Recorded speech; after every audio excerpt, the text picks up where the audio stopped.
C'est-à-dire que j'ai des textes qui en tant que lectrice, me plaisent énormément, mais au moment de m'y frotter, en fait, l'écriture, résiste. Enfin, je suis pas confortable et contrairement à d'autres écritures dans lesquelles je me sens bien, il y a vraiment et ça, je le sens pas avant de m'y être plongée, en fait. Donc c'est la petite, différence que moi je mettrais. Oui, Ève, vous m'avez beaucoup parlé de dedans dehors, enfin que finalement la correction, vous restiez en dehors, même s'il y a quand même un gros travail d'entrer dans le texte et la notion d'être beaucoup plus dedans, sur la traduction. Et c'est vrai que Sophie, moi j'ai l'impression que vous plongez, en corps à corps avec le texte, Mmh.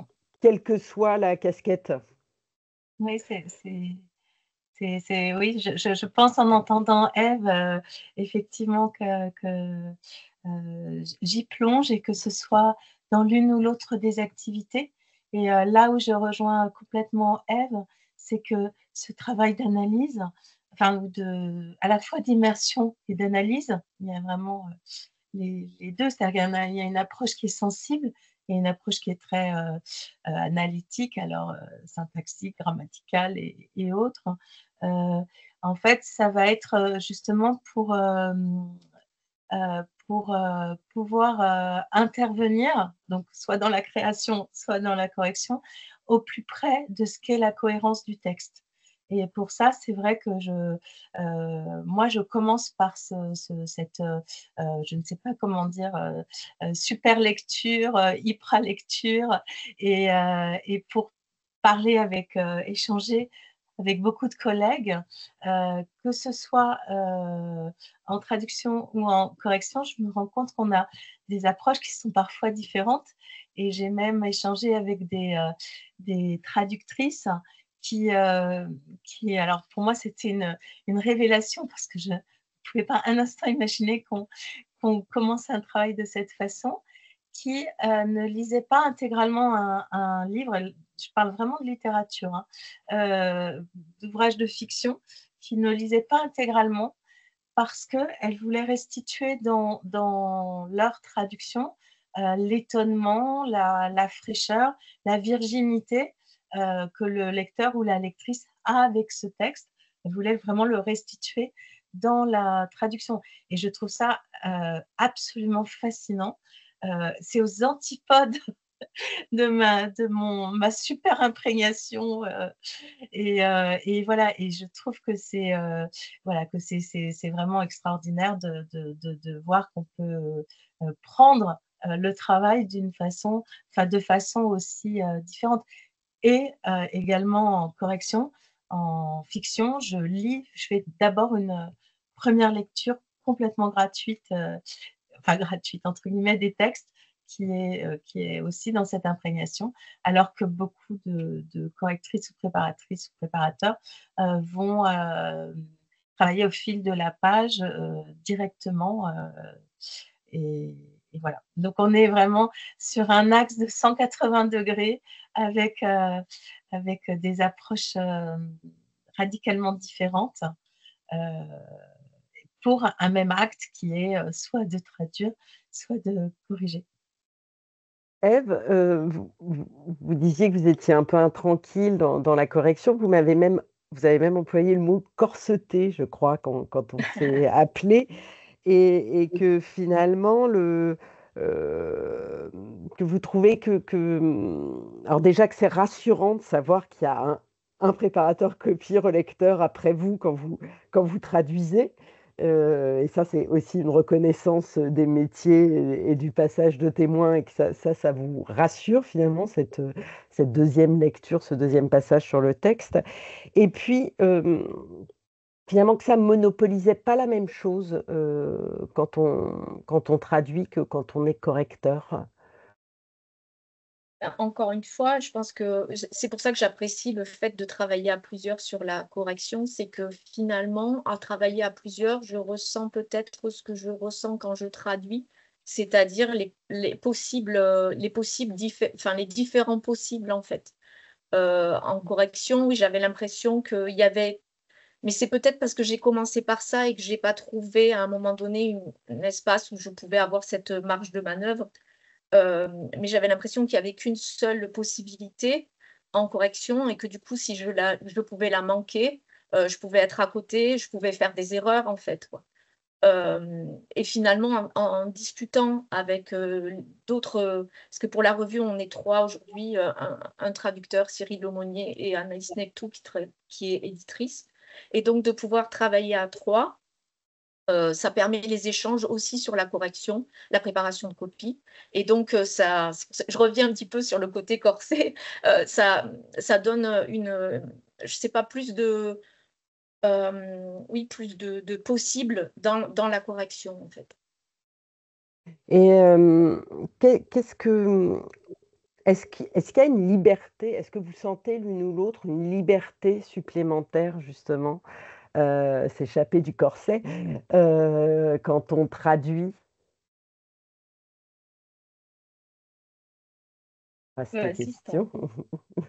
Oui, je pense que quand, par définition, enfin, même de l'acte, à partir du moment où on écrit, une traduction, on est dans un travail, de création, donc oui, qui a un champ bien plus libre, que le champ de la relecture-correction, par exemple, ou de la préparation de copie, parce on produit, on écrit un texte. Oui, d'autant plus quand on travaille peut-être dans la littérature de genre, parce que finalement, quand on part sur cette littérature-là, les enjeux de traduction sont peut-être moins formels. Alors, il y en a, hein, parce que je veux dire, il faut que le livre ait un certain rythme, il faut qu'il soit d'une fluidité, enfin voilà, que ça arrête à aucun moment la lecture soit arrêtée. Enfin, pour moi, il y a vraiment des enjeux de traduction, mais on peut se détacher de la forme et à ce moment-là, être dans l'expression plus libre. S'approprier le texte. Alors, il y a peut-être plus de directives de la part des éditrices finalement, parce qu'elles ont un objectif aussi, certainement, avec ces livres-là, et donc avec des indications. Et puis, on sait aussi qu'il y a des choses qui sont, comment dire, qui reviennent souvent, comme, je ne sais pas, des soupirs, des yeux qui sont levés au ciel, enfin, vous voyez, des choses dans ce sens-là qu'on peut couper, ou voilà, enfin, il y a plus de... le texte devient une matière plus facilement, en fait. Oui, Ève, on l'a pas dit, mais en traduction, vous traduisez beaucoup enfin, vous avez traduit du thriller, de la romance aussi, effectivement, donc des littératures avec des codes et pas mal aussi qui se passent aux États-Unis. Donc, il y a un côté, enfin, aujourd'hui, ces références culturelles américaines, on les connaît quand même plutôt bien, on baigne un peu dedans à longueur d'année par les séries, par la littérature, par plein de choses, et que ça aussi, est-ce que c'est plus confortable justement d'avoir déjà les codes, les références culturelles quand on traduit? Oui, c'est plus confortable, forcément, et c'est là aussi que peut-être on peut sentir peut-être cette liberté plus grande aussi, parce on a moins peur de, voilà, de pas repérer des choses. Mais après, enfin, on n'est jamais à l'abri non plus de contresens, ou de, voilà. C'est juste que la finalité peut-être de la traduction est différente, parce que on cherche plus des effets chez le lecteur. Voilà, que finalement le style à respecter et à rendre le plus fidèlement possible. Enfin, voilà, c'est la différence que je ferais peut-être par rapport au support, que quand je travaille sur des textes, ben voilà, pour la revue, où ça va être des textes courts en plus, où ça va être des textes qui viennent du monde entier avec des références qui me sont pas du tout familières. Enfin voilà, il y a d'autres enjeux, forcément. Oui, parce que cette notion de liberté, où elle commence, où elle s'arrête quand on est traducteur par rapport au respect d'une voix Oui. initiale, en fiction, ça j'imagine que c'est toujours, la grande question complexe de la traduction. Sophie, où s'arrête la liberté du traducteur? Alors, Pour moi, enfin, je vais reprendre, je parlais d'interprétation tout à l'heure, mais le texte original reste la partition. C'est-à-dire que pour moi, quand on est traducteur, traductrice, on est auteur, autrice, mais on est interprète et donc avec toutes les variations possibles de l'interprétation, mais la partition est la limite de notre liberté créative et créatrice. Et voilà, donc pour moi, c'est pas une liberté qui serait infinie, par exemple. Elle reste très, très, très, comment dire, dans l'interprétation du texte. Là, Ève, vous l'avez mentionné, hein, pour la revue Graminées, c'est des textes courts.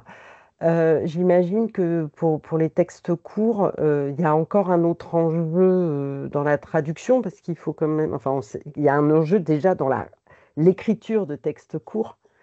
Ça donc ça marche en peu de pages.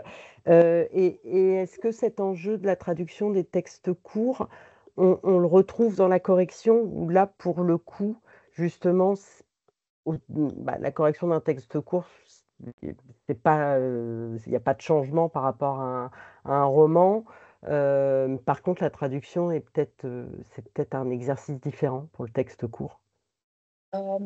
Oui, pour la traduction, je dirais que ben, on fait attention peut-être plus finement aux moindres mots, à l'agencement des mots entre eux, au fait qu'une nouvelle, ça marche quand même. Enfin, l'évocation, c'est quand même la norme dans la nouvelle. On sait que enfin, voilà, que le hors-champ va être plus vaste que ce qui se dit. Donc, à un moment donné, il faut vraiment être attentif pour le coup à, comment dire, à toutes les formulations, au fait de respecter vraiment comment dire, l'économie de moyens fait qu'à un moment donné, en traduction, on doit se plier à l'exercice aussi, forcément. Et voilà, là, en termes de, je dirais, de souffle de l'auteur ou de l'autrice, euh, même s'il y a encore une fois imprégnation et même si je peux ressentir cette liberté aussi dans la nouvelle, euh, il y a quand même beaucoup plus de contraintes dans la traduction, je dirais. Et Sophie pratique toujours les 2, mais elle, finalement aussi avec la revue. Quel enrichissement mutuel, depuis que vous êtes aussi traductrices, l'une et l'autre, vous avez pu constater entre les 2 activités? Parce que j'imagine que c'est pas que la correction qui, nourrit la traduction, mais que la traduction nourrit la correction. Enfin voilà, qu'est-ce que vous voyez comme enrichissement mutuel entre ces 2 activités? Alors, Heu, Sophie, ouais. si, enfin, dans le enfin, disons peut-être dans le premier sens, enfin, dans un des sens qui serait l'enrichissement des compétences de correction, faire des compétences de traduction. Euh, pour moi, il y a vraiment ce qu'a évoqué Eve tout à l'heure, qui est la compétence sur les difficultés de la langue française et des réflexes qu'on a par rapport à l'activité de corriger. On va être dans une hyper vigilance sur les écueils récurrents, sur les questions des temps, par exemple, sur une multitude en fait de points qu'on pratique en correction ou en prépa.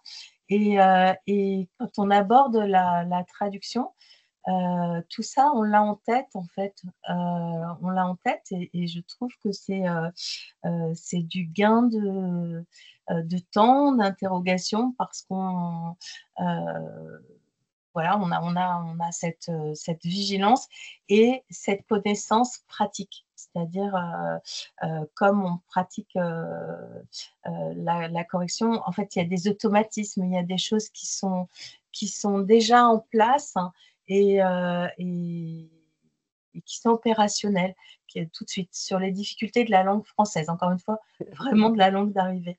Et à contrario, dans l'autre sens, pour moi, un des gains énormes que la traduction m'a apporté dans la pratique de la correction, c'est beaucoup de souplesse. C'est-à-dire vraiment une gymnastique qui est acquise, qui fait que j'ai des choses, par exemple, sur les champs lexicaux, sur le choix de vocabulaire, qui sont mobilisables instantanément. Parce que le fait de m'être interrogée sur des synonymes ou pas des synonymes, selon qu'on considère qu'ils existent ou pas, voilà, c'est le fait d'avoir fait ces recherches dans ma tête ou à l'aide de dictionnaires ou de dictionnaires en ligne ou papier pour les écrire, là encore, a nourri de nouveaux réflexes, de nouvelles, comment dire, une capacité voilà, à mobiliser beaucoup plus vite, de façon efficace, certains registres, certains vocabulaires. Et je trouve que c'est extrêmement agréable voilà, d'avoir acquis cette souplesse et en particulier donc vocabulaire et la notion de formules idiomatiques. C'est-à-dire que ça, par exemple, j'ai beaucoup plus tendance à aller en correction maintenant vers des formes, des formulations idiomatiques ou, enfin, je ne vais peut-être pas citer d'exemple, mais parce Si on que peut.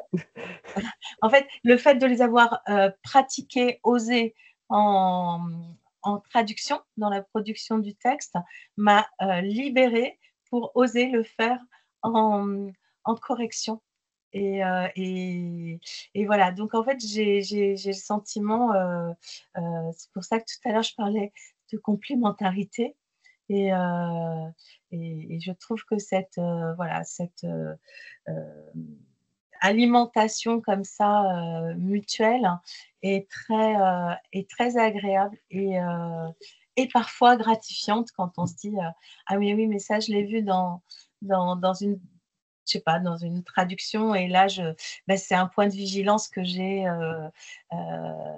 très précisément une correction, et parce qu'en fait, notre attitude psychologique n'est pas la même, donc on n'enregistre pas de la même façon les choses, et puis quand on traduit, on est presque dans la démarche essai-erreur, parce qu'on produit, et ça n'est pas le cas dans la correction. Donc voilà, plus de Que- gymnastique, et c'est très très bien.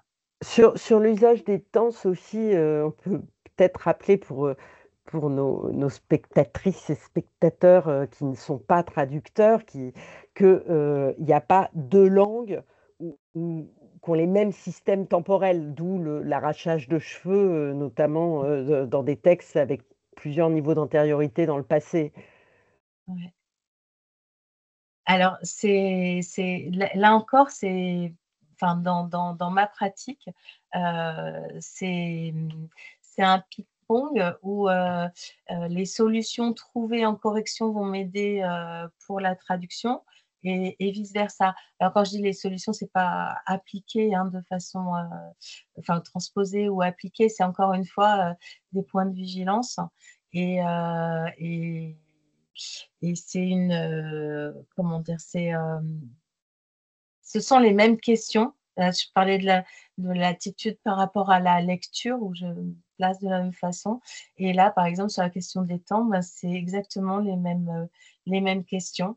Euh, et le fait d'être consciente m'évite parfois, par exemple en traduction, de me lancer dans un peu des choses, enfin, non pas expérimentales, mais de trop brouiller les temps. Si j'ai un récit principal au passé composé, ben, de cantonner le passé simple uniquement à un certain type de récit dans le récit, par exemple, ou vice-versa, enfin, ou quand j'ai des longs passages au plus que parfait, bah, le fait parfois en traduction d'avoir essayé le présent dans ces cas-là, fait que j'ai pu proposer à des éditrices de faire la même chose dans des prépas de copie. Parce que 10 pages au plus que parfait, c'est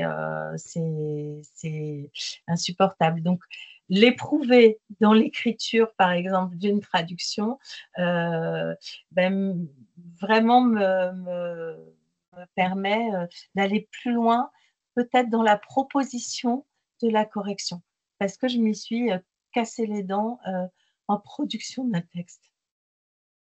Ève, merci Sophie.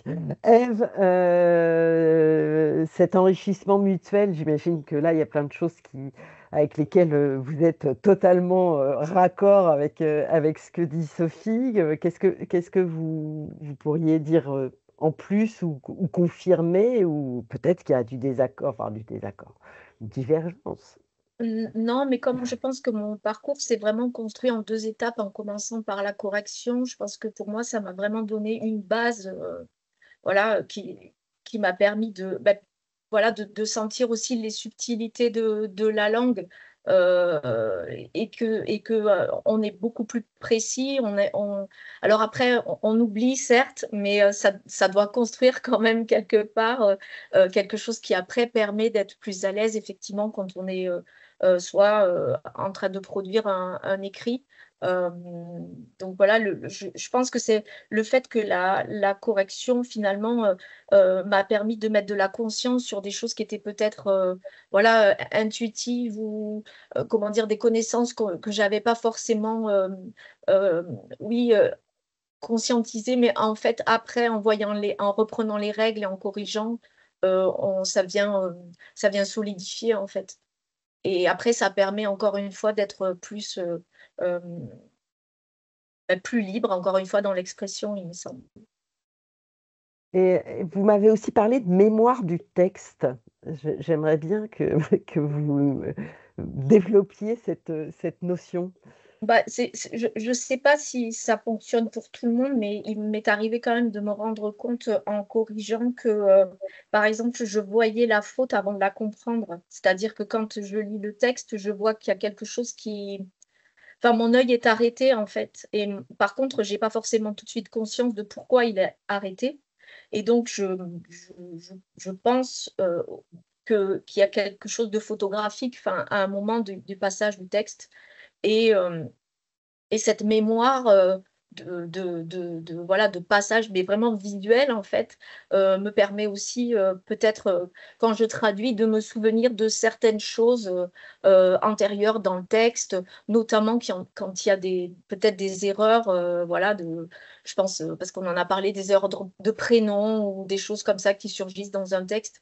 Voilà, je me demandais si ça n'avait pas nourri cette mémoire à un moment donné. Euh, le, vous avez, Sophie a parlé d'interprétation, enfin, il y a quelque chose, un parallèle avec les instrumentistes, la musique, etc., de partition. Est-ce que finalement, vous trouvez que la marge d'interprétation, justement, elle est très différente selon qu'on corrige ou selon qu'on traduise? C'est Sophie qui a lancé cette Oui. notion en premier. Oui, elle est très différente parce que encore, enfin, tout à l'heure, je parlais de textes second intégral ou ponctuel, et tout simplement, les interventions sont beaucoup plus ponctuelles. Alors, oui, il y a vraiment, oui, il y a une différence essentielle. Après, on peut être aussi force de proposition. Je citais l'exemple avec les éditeurs ou les éditrices avec qui on travaille dans le dialogue, et il n'y a pas de, comment dire, c'est pas une limitation qui serait négative, hein, quand je dis ça, c'est vraiment la teneur même de la production qui est foncièrement différente pour l'un et pour l'autre. L'une et l'autre Alors, activité. Céline nous demande ce qu'on entend par préparation de copie, donc on va peut-être pas la laisser dans le flou plus longtemps. Préparation de copie, c'est, j'allais dire, le super correcteur. C'est la première relecture du texte après échange entre auteur et éditeur ou traducteur et éditeur, après le rendu du texte qui est considéré comme final. Et qui soit. Alors souvent maintenant, la relecture de traduction est mélangée à la prépa de copie. C'est la même personne qui fait les deux en même temps. Et le préparateur de copie, vous me dites, hein, mesdames, si je me trompe, mais le préparateur de copie, il va non seulement vérifier ortho, typo, concordance des temps, grammaire, voilà, mais il va tout vérifier, en fait. Oui, Voilà. S'il y a une mais latitude, une longitude, une date, un machin, enfin, la graphie des noms de famille, tout ça. C'est ça, Sophie? alors oui, mais juste matériellement, c'est déjà différent parce que en prépa de copie, on travaille sur le texte Word. Donc, on a la main sur le texte littéralement. Alors qu'en correction d'épreuves, on travaille en général soit sur papier, soit sur PDF, mais en tout cas sur un texte composé. Et là, on va être théoriquement, il peut y avoir des exceptions ou des exceptions majeures parfois, mais en tout cas, on va appliquer une relecture qui va vraiment être beaucoup plus typographique, orthographique et typographique, avec encore évidemment quelques uniformisations, mais voilà, les interventions vraiment importantes se font sous Word en prépa de copie. Et là, on peut vraiment intervenir à la fois sur la forme, sur le fond d'un texte ou Oui, d'un texte premier en français ou d'une traduction. une fois qu'il est monté, qu'il est maquetté, on est censé moins intervenir, parce que plus on intervient, plus on risque de faire re-rentrer de nouvelles erreurs.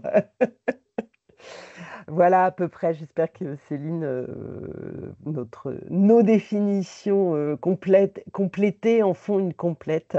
Ève, cette idée d'interprétation différente selon qu'on traduise ou qu'on corrige, vous êtes d'accord avec ce que Sophie nous disait?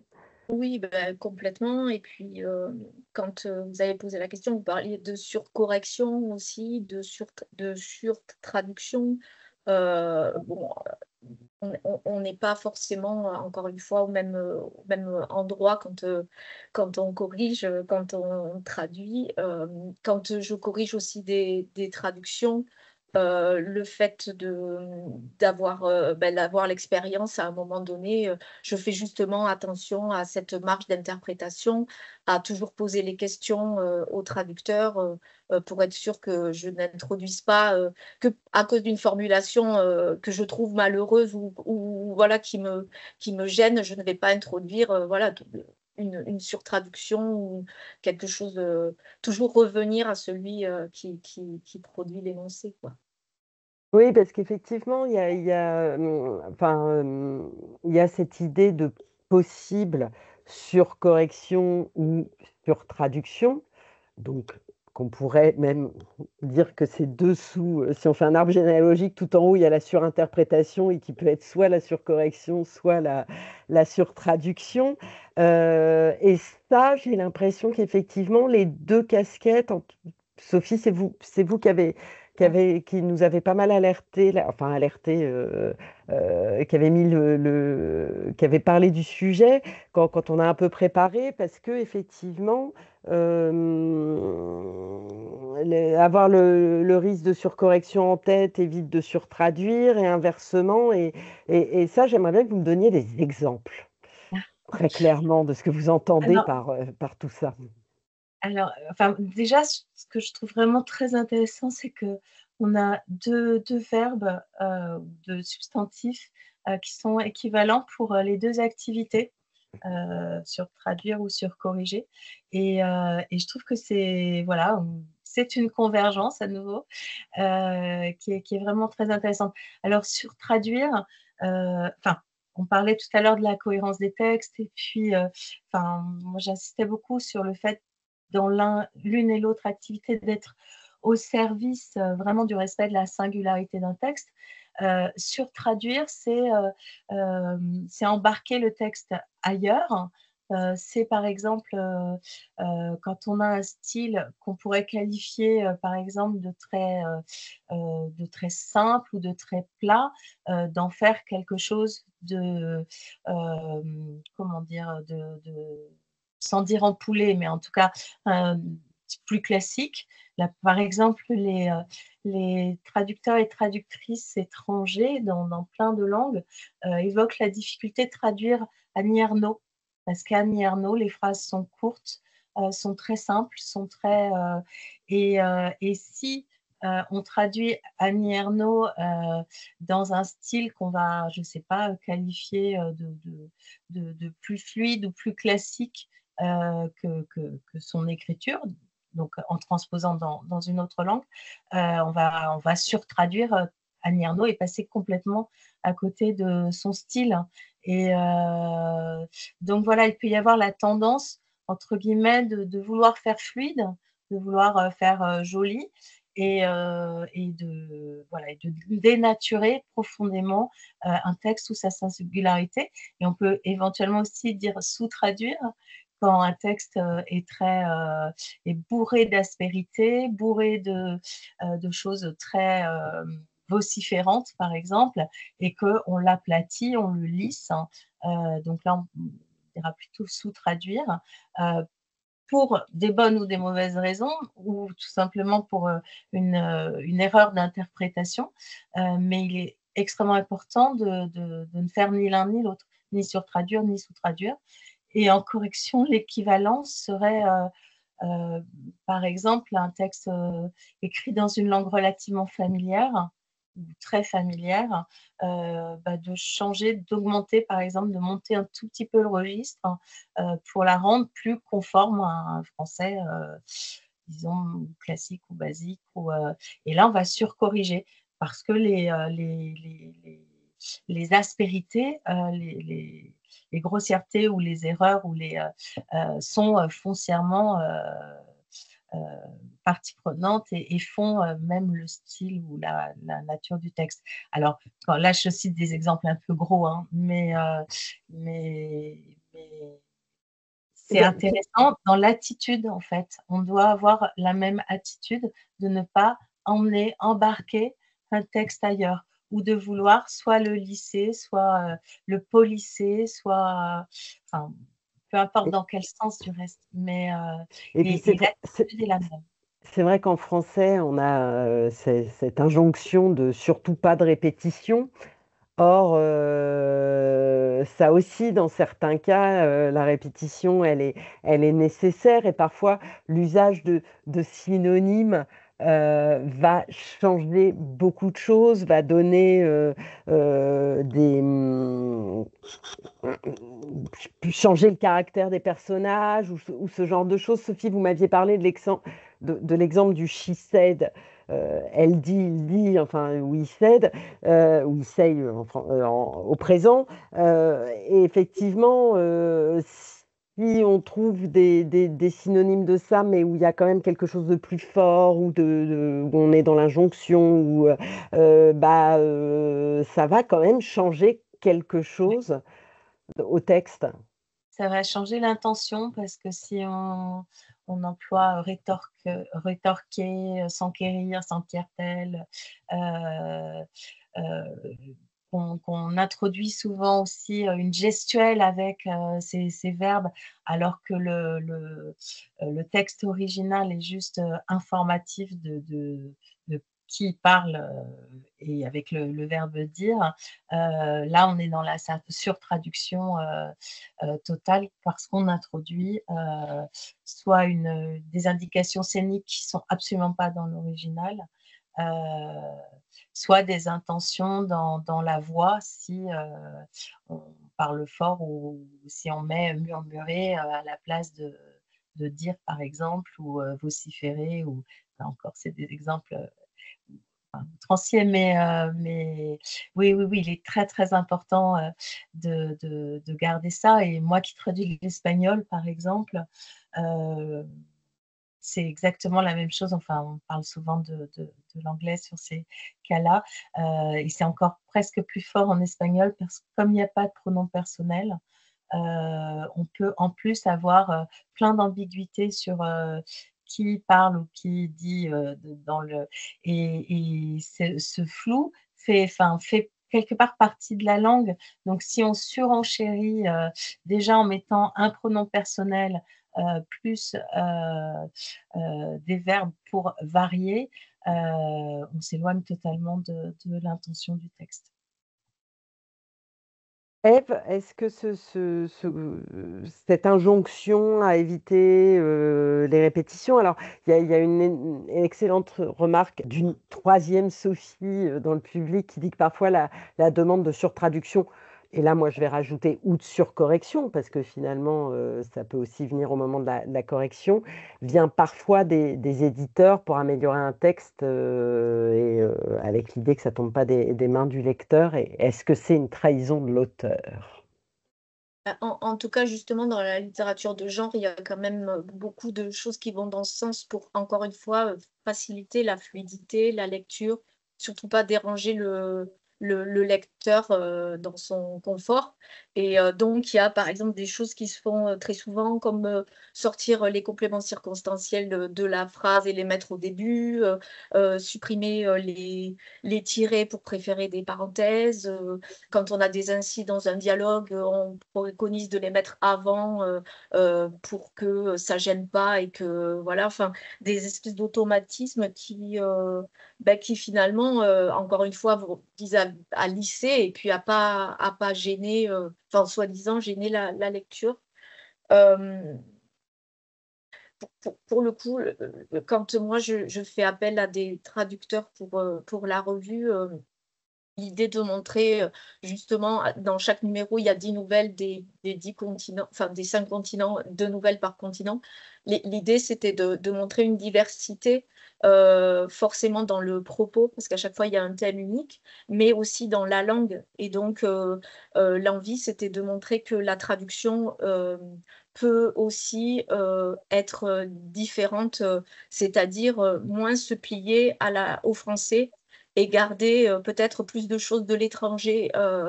Et ça fait partie des aspérités qui peut-être seraient lissées ailleurs parce qu'elles peuvent éventuellement arrêter la lecture, mais elles donnent aussi une musique au texte. Et elles ont parfois même des...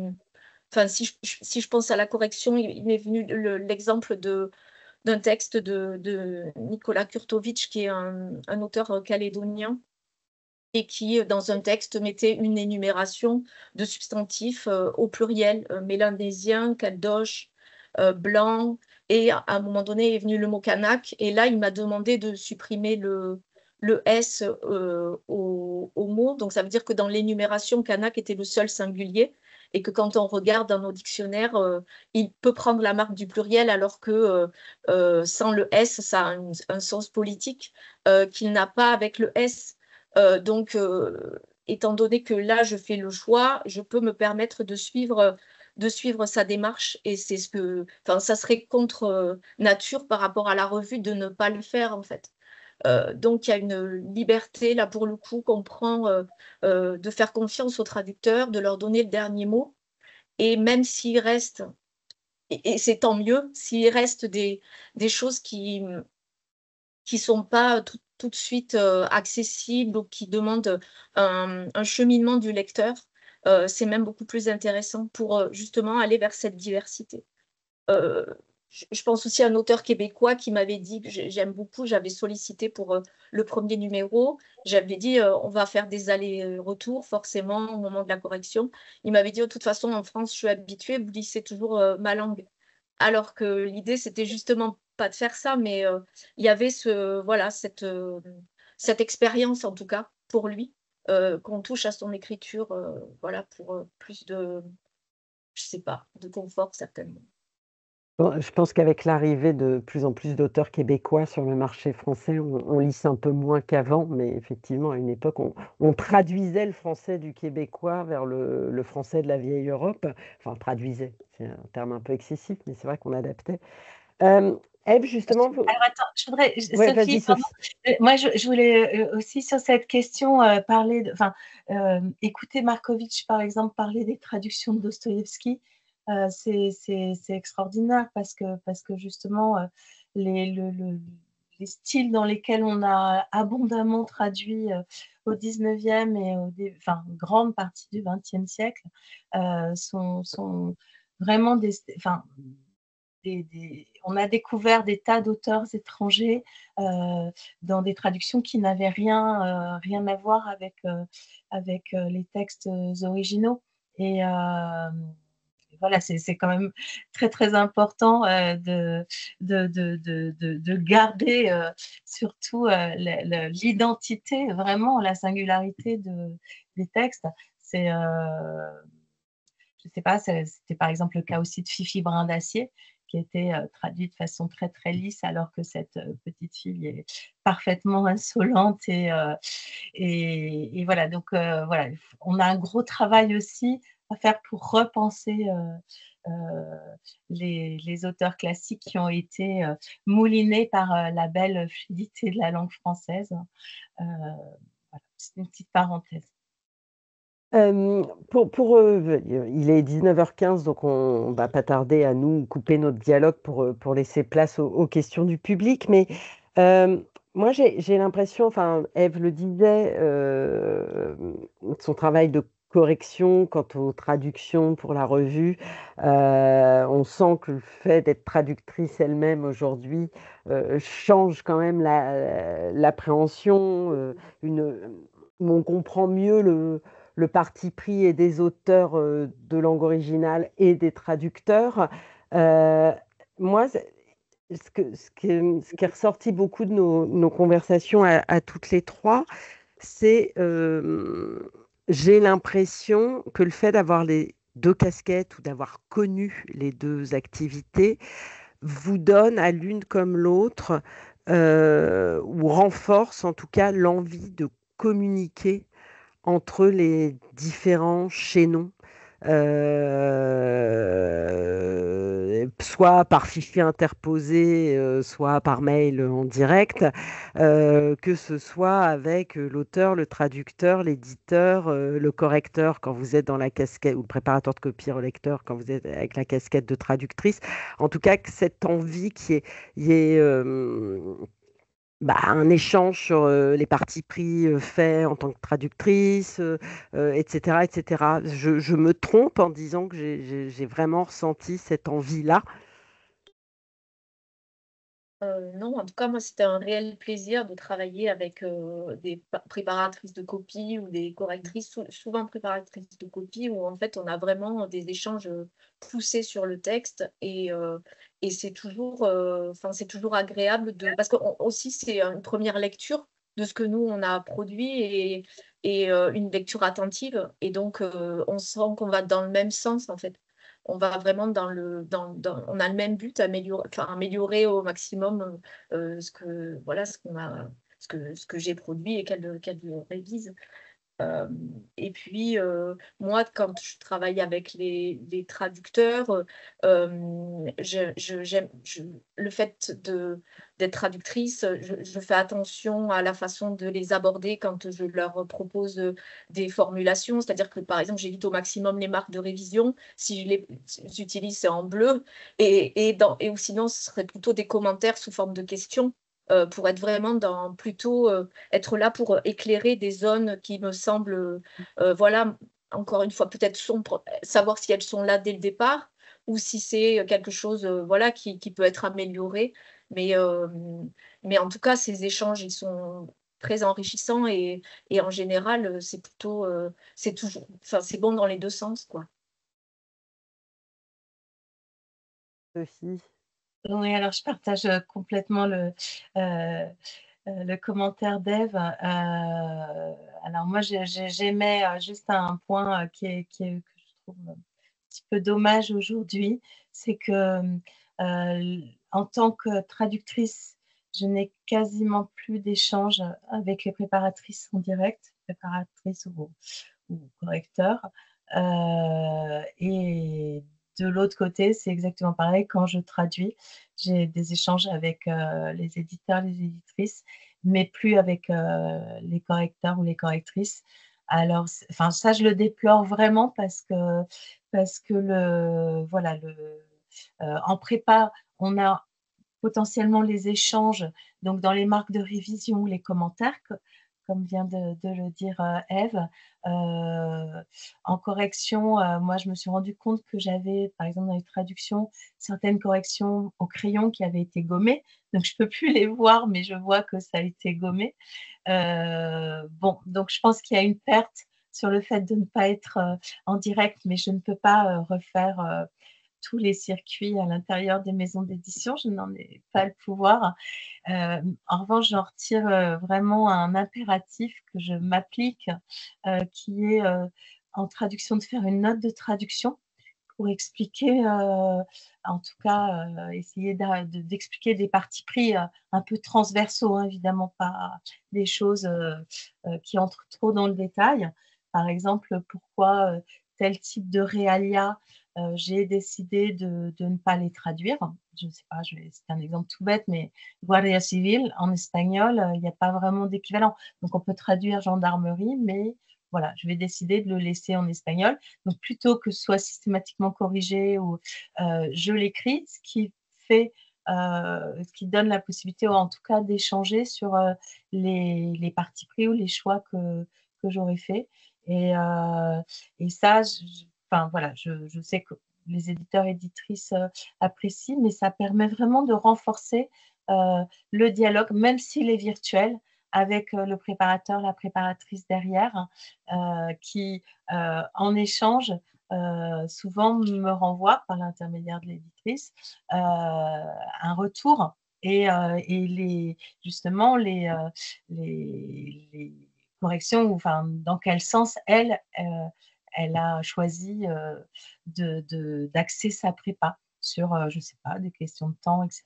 Donc voilà, on peut squeezer un tout petit peu les barrières qui sont mises, surtout dans les grandes structures, avec ce système d'échange de notes, de dialogue par les notes.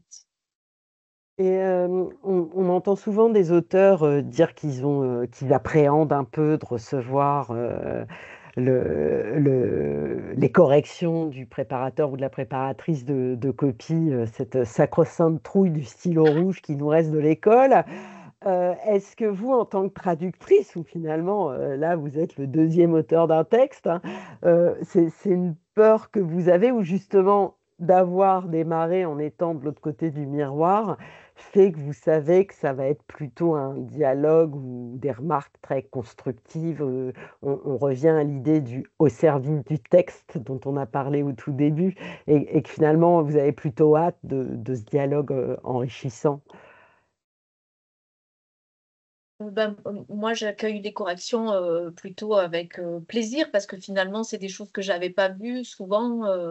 Après, ce qui peut être un peu peut-être agaçant, c'est que il peut y avoir encore une fois des choses uniformisées peut-être et qu'on nous applique alors que les deux versions sont possibles. Mais j'imagine que il doit y avoir des logiciels, voilà, avec des mémoires et que chaque correcteur peut-être rentre une graphie plutôt qu'une autre. Enfin, en tout cas, comme c'est un peu des choix qui finalement, si mon choix avait été possible, c'est voilà, c'est là où ça peut m'arrêter parfois. Mais sinon, c'est plutôt rassurant de se dire que l'autre a vu ce que moi j'avais pas vu en fait. Enfin, c'est plutôt oui dans ce sens-là quoi. Sophie, c'est enthousiasmant aussi. Ouais, moi j'attends avec impatience. J'attends avec impatience parce que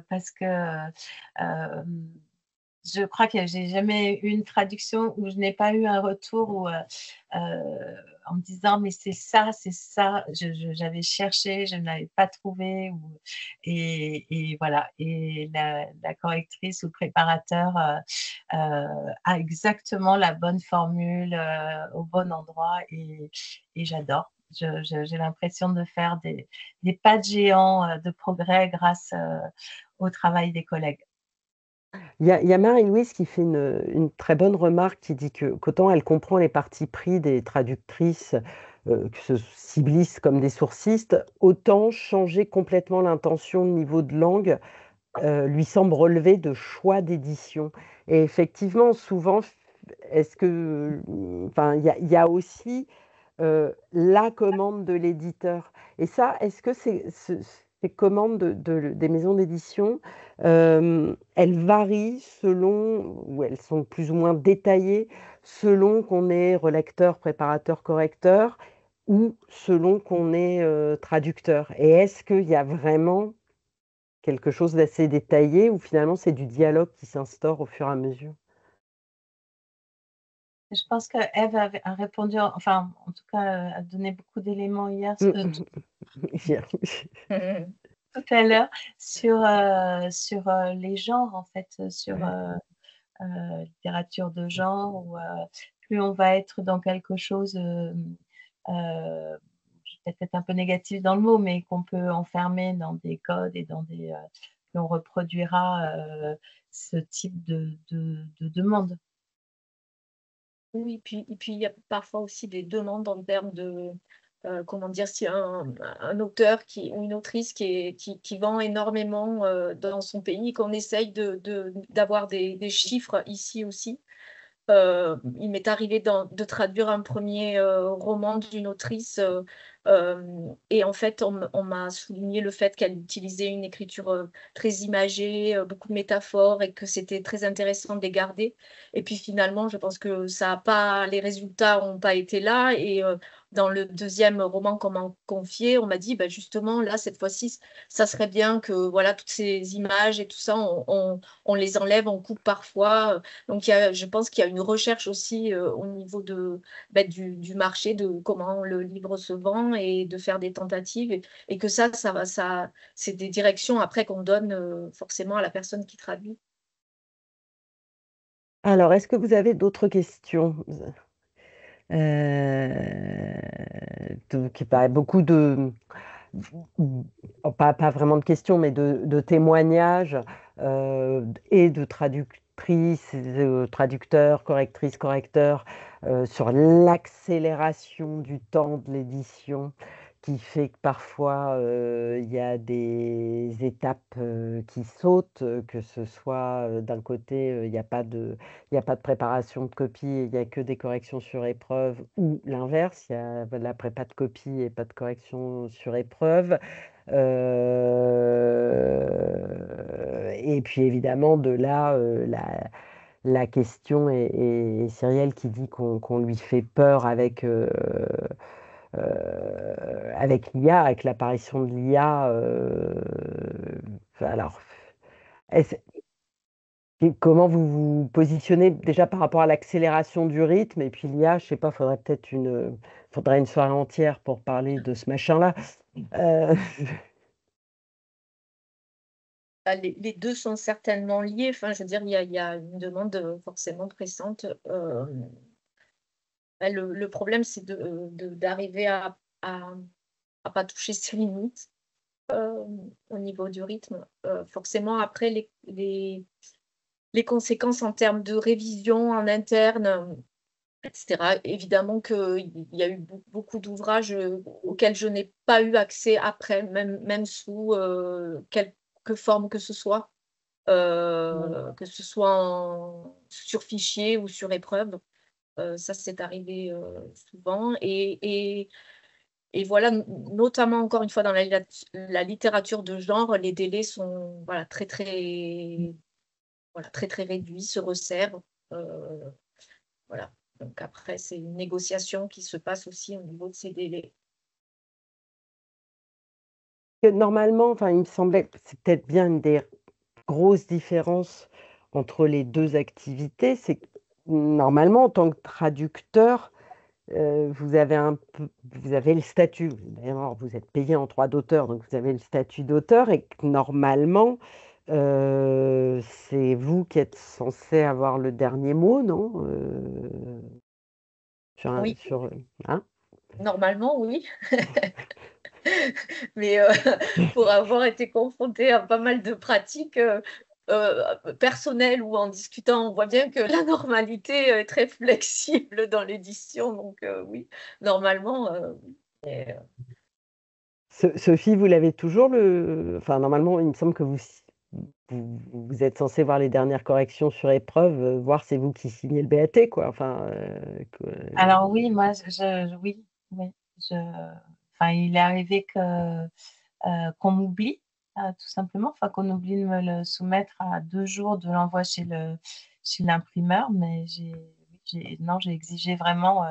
Alors évidemment, c'était un PDF sur ordinateur, et je me suis engagée à ne pas surcorriger les épreuves. Mais non, je n'ai jamais, enfin, j'ai toujours eu quand même pas forcément prépa et correction. Ça, c'est un peu, peut-être aujourd'hui dans un monde idéal, enfin, que les correcteurs et correctrices aient les deux. Mais au moins, oui, l'étape finale, avoir un œil sur la fin du travail et voir ce qui va être envoyé. Et heureusement, parce qu'on repêche toujours des choses qui sont soit ses propres erreurs, soit une erreur qui a été introduite. ouais. On verra le 20 novembre que, en pratique, c'est pas beaucoup de traducteurs qui voient le résultat final avant que le livre soit imprimé. Alors, une question d'Anne. Pensez-vous que la passerelle correction-traduction puisse se faire sans reprise d'études? Ça m'intéresserait beaucoup, mais je m'inquiète du coût d'entrée pour se lancer en traduction et pour autant, je voudrais pas travailler en dilettante. Il me semble pas que vous aviez repris l'une et l'autre une formation de traduction avant de sauter le pas. Alors, pas avant dans mon cas, mais après, après le troisième livre, j'étais en train de faire la quatrième traduction. J'ai suivi les cours de l'ETL, de l'école de traduction littéraire, qui à l'époque était en 2 ans. Et là, je crois avoir vu passer très récemment comment dire, des formulaires d'inscription pour la prochaine session. Donc maintenant, l'école est en 1 an. C'est une école où on a cours, enfin, non, ce sont des journées entières de formation les samedis, qui sont le matin en général des intervenants de l'édition au sens très large et dans la variété des métiers, et des ateliers de traduction multilingues l'après-midi. Et alors là, c'est extrêmement formateur. Mais en l'occurrence, moi, c'était en cours, en fait. J'avais déjà commencé à Mm. traduire. Et c'est Oui, formateur. école qui permet de continuer à garder une activité rémunérée à côté et pas 5 jours sur 7 à l'école. Et voilà, Cécile qui fait partie de la promotion 2024 de l'ETL et qui confirme que les inscriptions sont ouvertes pour l'an prochain. Euh, Ève, ça ouais. vous est arrivé aussi de vous former, enfin, J'ai fait l'ETL l'année dernière, dernière. donc voilà. Mais sinon, oui, en correction, j'avais pas de formation au départ. C'est vraiment au fur et à mesure de voilà, un apprentissage sur le tas. Et en traduction, comme j'ai quand même fait la promotion que celle de l'année dernière, j'avais quand même traduit pendant plus de 10 ans avant de faire le TL. Et voilà, c'était intéressant pour moi à ce moment-là de le faire. Ben, on est arrivé au bout de l'heure et demie, mesdames.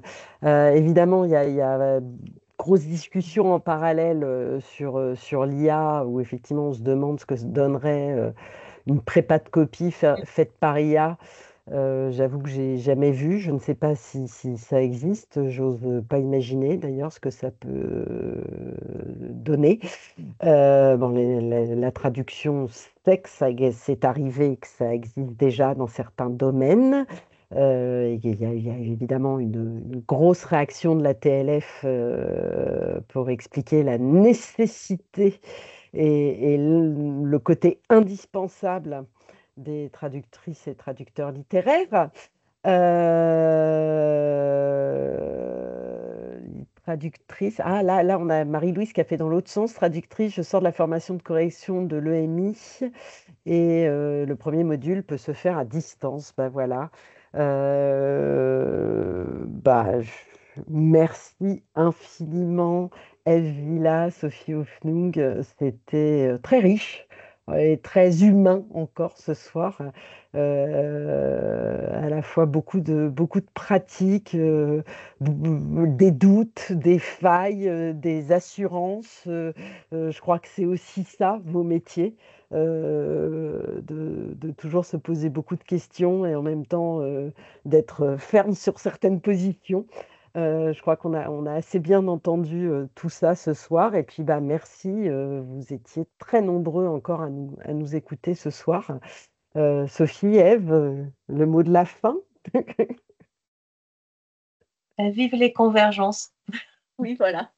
Et la traduction et la correction. Est-ce qu'Étienne nous rejoint pour le mot de la fin ou pas? Et puis, évidemment, merci à tout le monde. Merci pour vos questions, merci pour vos remarques, merci pour ces échanges.